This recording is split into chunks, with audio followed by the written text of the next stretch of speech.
Okay, so part one of building the brooder here. This is a 4x8 sheet of plywood.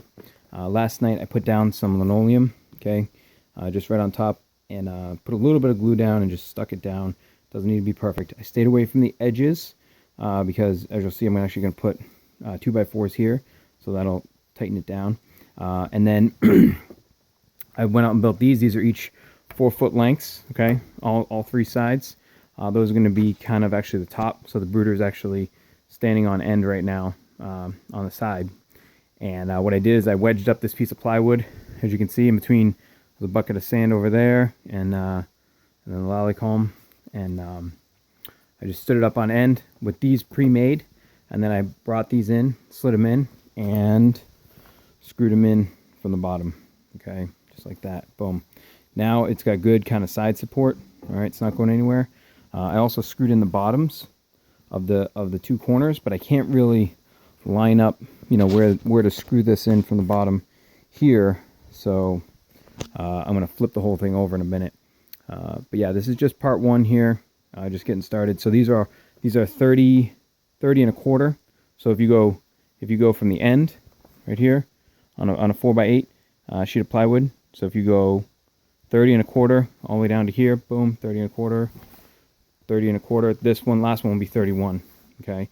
So then what you can do later, once this is all done, is you can almost split the brooder into sections by like sliding a piece of plywood down there like that.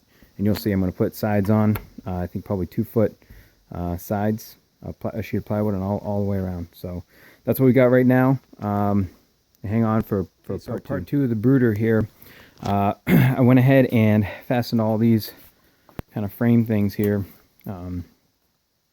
Screwed them in from underneath onto the plywood base, and this is how the brooder is going to sit. But you can see I also put in these 2x4s in between, right?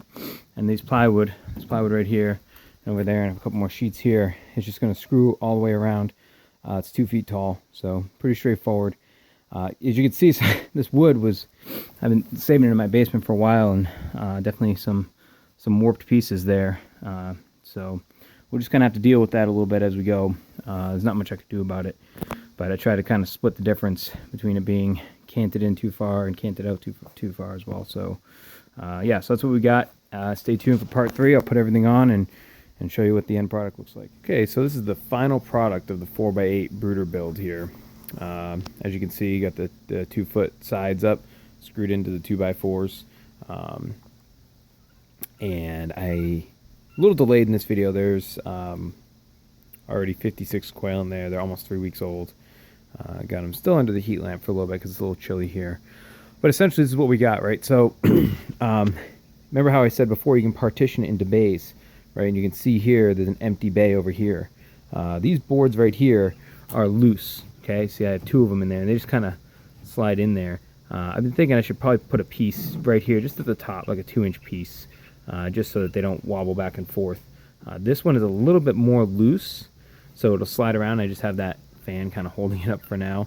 But when they were in just this bay, all 56 of them, when they were, 2-3 day old chicks, and I had that, one of those pieces right here, it was tight enough that it wasn't going anywhere.